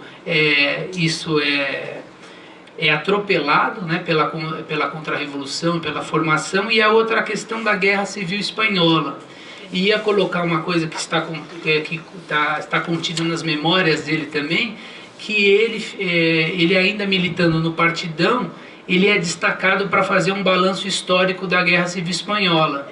E quanto mais estude isso, tinha um acordo de cavalheiros entre o Partidão, as várias tendências da esquerda, e ele, quando vai fazer o balanço, ele, quanto mais lê, percebe que tanto Franco quanto a linha stalinista na Guerra Civil Espanhola contribuiu para liquidar com a Revolução Social. E aí ele coloca isso em público, expõe os balanços da Revolução Social e é expulso do partido. Ali ele diz, não tem mais clima, porque então essa linha da crítica ao sovietismo e também a crítica ao stalinismo presente tanto nessas paixões trachtenbergianas, que é a revolução e contra-revolução na Rússia e na Espanha. Eu gostaria também agora de falar rapidamente, como ele coloca nas memórias, sobre as barras da vida, né? Eu gostaria de focalizar um pouco o período pré-64, onde ele coloca que ele participou de uma greve de 63, uma greve dos professores, né, da rede paulista, a Bia acredito que também participou, e seguraram uma greve por mais de 20 dias, né? Então às vezes a gente corre o risco de colocá-lo como um pensador, né, que está aí um radical livre, mas também um organizador de greves, e naquele período do pré-64, onde todo mundo já estava, de certa forma, mapeado, já estava vigiado, como o Porcino colocou, né, que depois viria com o SNI, e ele coloca nas memórias que, pelo que ele representava, né, na greve, também como intelectual, a biblioteca dele foi invadida, saqueada, né, antes mesmo do 1º de abril, do 31 de março, que é o golpe. Ele situa que a repressão não espera o diário oficial, né? Invade, saqueia a biblioteca dele, depois ele compraria alguns exemplares nos sebos, como ele relata. A família passa por um momento muito difícil, né, de perseguição pela ditadura militar, e o Trachtenberg situa 1964 como o pior ano da vida dele, né, que ele é abatido pelo AI-1, é caçado no direito de reger aulas, já estava na faculdade de Rio Preto, onde viria a ser a Unesp. Eu me adianto um pouco aqui. Depois o Cláudio Abramo convida ele para escrever na Folha de São Paulo. Ele passa a escrever na Folha alguns artigos no campo da relação internacional. E eu situaria aqui também que ele tem que responder alguns inquéritos na delegacia, né? E usam de prova contra ele uma prova que ele fez para ingressar na USP, onde ele é acusado de materialista histórico. Então ele fala, eu começo o meu depoimento falando do processo de secularização da cultura, desde o século XII, o surgimento da burguesia. Ele e outros professores, como o professor Valverde situou, o Casimiro de Abreu, o Flávio de Jorge, Casimiro Reis Filho, confundi com o literato, o Flávio de Jorge, o Michel Levy. Eles têm que prestar depoimentos naquela caça às bruxas, logo depois do 1º de abril de 64, depois que ele se recoloca, né? Mas aí vem o AI-5, né? O recrudescimento da ditadura, e ele cai de novo. Eu situaria agora, caminhando um pouco para a fala do Porcino, essa solidariedade do intelectual com o mundo do trabalho e com os trabalhadores. O professor colocou a tese Administração, Poder e Ideologia, que é onde ele vai situar essa dimensão do mundo do trabalho, e essa obra que é retirada pela Comissão da Verdade para dar referências bibliográficas. Por exemplo, aqui ele vai falar das ditaduras no Brasil, na Argentina, no Cone Sul. Ele coloca, por exemplo, uma crítica ao chamado milagre brasileiro, e diz: o milagre brasileiro teve como base a superexploração da força de trabalho, tendo como ponto de partida a desorganização da mão de obra por intermédio de repressão a seus organismos representativos, intervenção em sindicatos, cassações políticas, impossibilitada de se organizar ante a investida do capital mediado pelo Estado. A mão de obra perdeu muitos dos direitos sociais adquiridos através de lutas que remontam a 1930. O milagre econômico nada mais foi do que um processo de superacumulação de capital paralelo à inserção da economia brasileira na chamada economia internacional, e ao enquadramento da classe operária através da coerção indireta pela derrogação da estabilidade, ou direta através da repressão nas malhas do Estado. A maior taxa de exploração do trabalho permitiu a formação dos excedentes internos para acumulação. Os acidentes do trabalho constituem verdadeira guerra civil disfarçada. Ou seja, só para esses pontos em que ele vai entreler a ditadura militar como uma ditadura do grande capital, né? Uma ditadura classista e, sobretudo, dirigida contra a classe trabalhadora.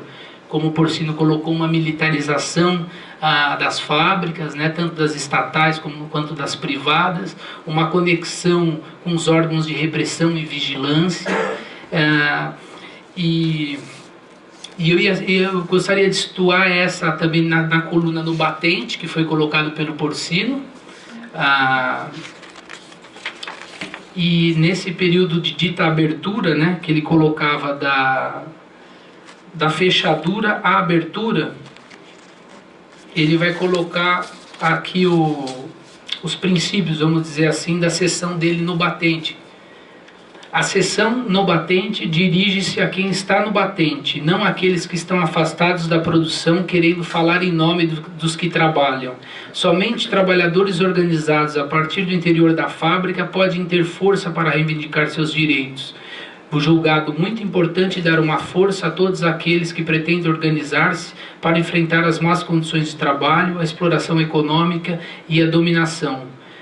E o que preocupava, deixa eu pular o que ele diz é o seguinte: E o mais interessante é como o trabalhador, através de sua história, foi criando partidos que, em vez de estimular a auto-organização, controla o trabalhador com o objetivo de enquadrá-lo.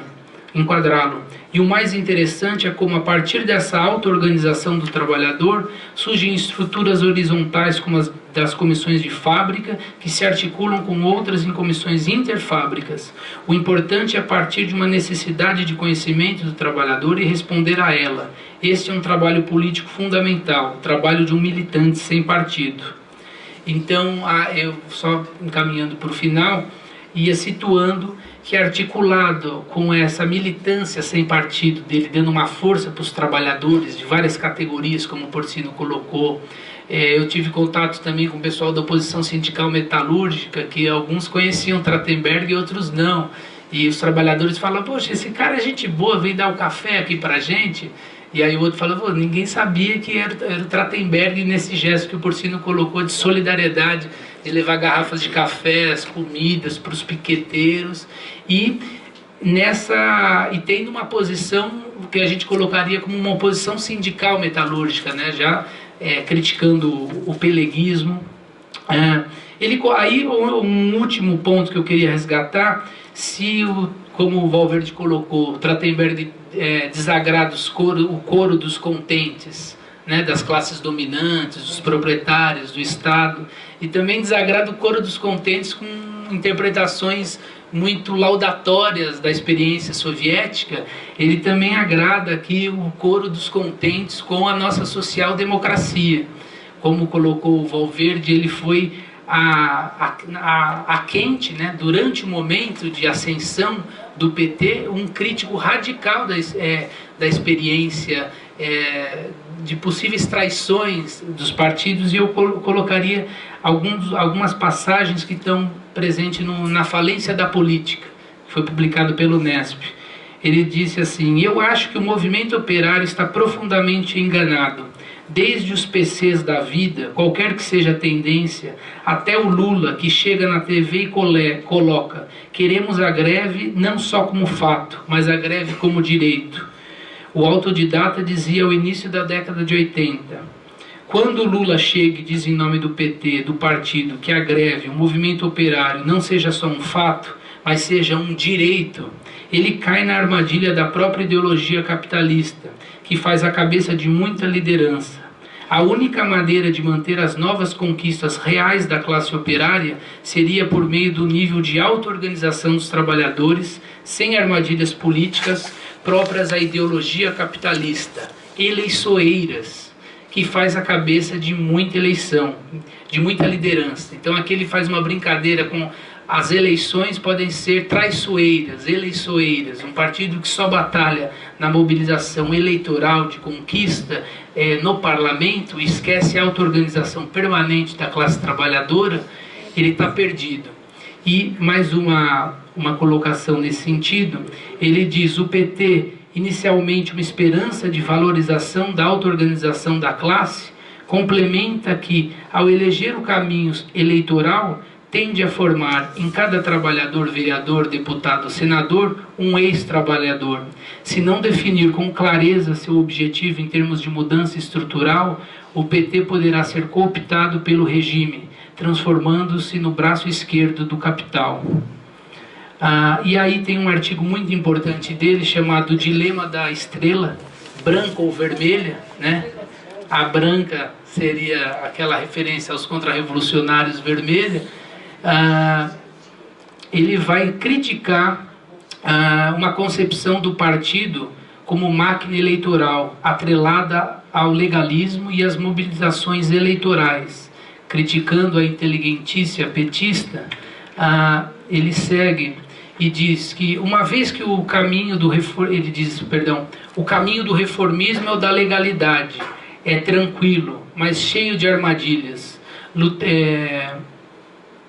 A crítica que fazemos ao reformismo, embutido em uma política que acentua o parlamento e o eleitoralismo, é que o reformismo torna impossíveis as reformas, inclusive.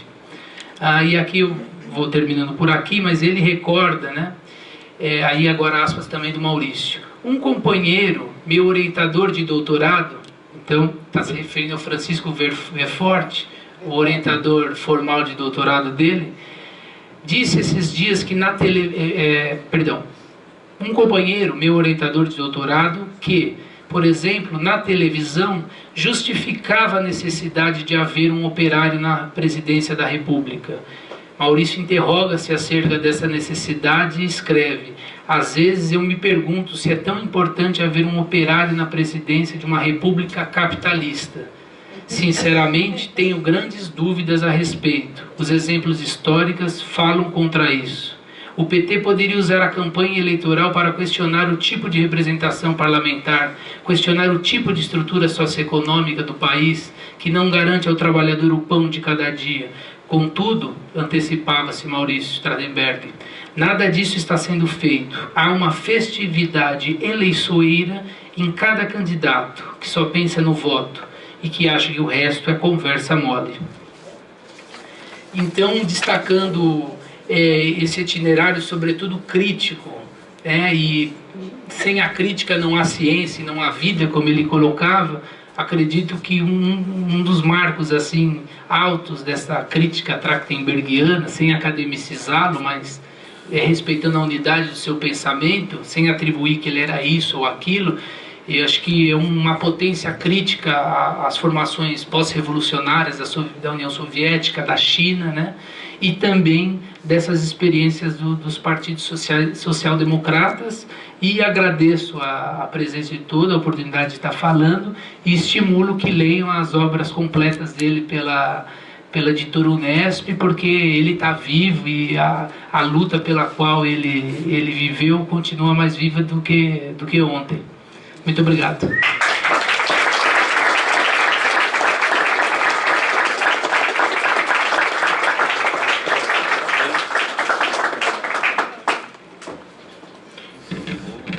Bom, então a gente agora abre para o debate. Eu vou pedir que, antes de cada pergunta, que o pessoal só se identifique, para que os professores possam